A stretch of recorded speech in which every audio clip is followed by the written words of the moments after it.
For the sixth time, Celtic FC Foundation welcomed over 100 generous fundraisers to Celtic Park for the annual Sleepout as part of the Christmas appeal phase of the Football for Good Fund.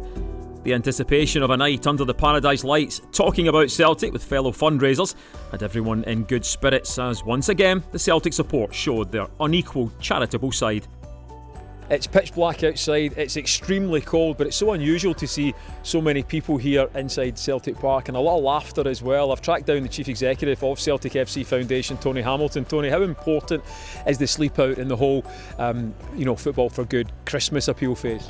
This is hugely significant for us tonight. This is number 2 of 3 sleepouts this year. We've already had Sligo and we've got London coming up at the start of next month. We've got over 100 people here, 110 people here I think tonight, and we're probably going to raise somewhere in the region of £35,000. So when you look at the Christmas appeal in isolation, this is a big factor tonight. Wrapped up for the cold but thankfully dry conditions. For some, this was their first experience of the sleepout, while for others, it's an annual event for them too. This is the 6th, I believe, so obviously there was not one last year because of the pandemic, but I've taken part in every one so far, but I love it. It's one of my favourite foundation events. I try and get involved as much as I can, whether it's helping with the events or taking part, but this definitely by far is one of my favourites. It's a special place to be and it's for a good cause as well. You're meeting all different people and you're getting to know people the more you do it, and it's enjoyable, although it's cold, but That is cold. Do you think you'll get much sleep tonight, Janet? I won't sleep, I don't sleep here. She falls asleep, but I don't. I just sit and take everything in. Weather-wise, in terms of temperature, how does this compare to what it was 2 years ago? It was -4 a couple of years ago. This is infinitely better, 100%. You've got to realise what the money's going towards, and it really is so important, especially with the pandemic, that as we raise as much money as we can for the people that need it. That's where the foundation do such a fantastic job.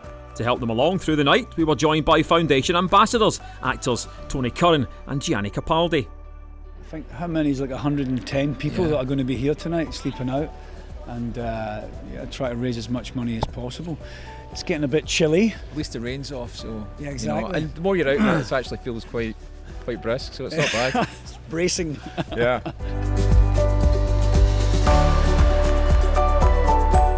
Christmas is such a special time for families, but unfortunately there's, Christmas puts extra pressure on other families, and they just can't, financially sustain what is expected of them.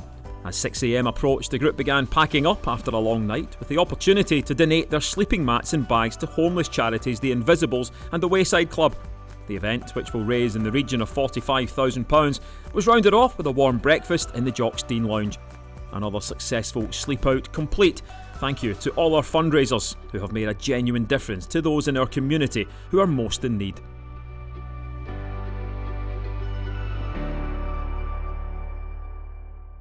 You can donate online via PayPal, by text, cheque or through collection boxes in Celtic stores. All details are provided here. Or you can get involved in one of our Christmas appeal fundraising events at footballforgoodfund.com. Thank you for making a difference.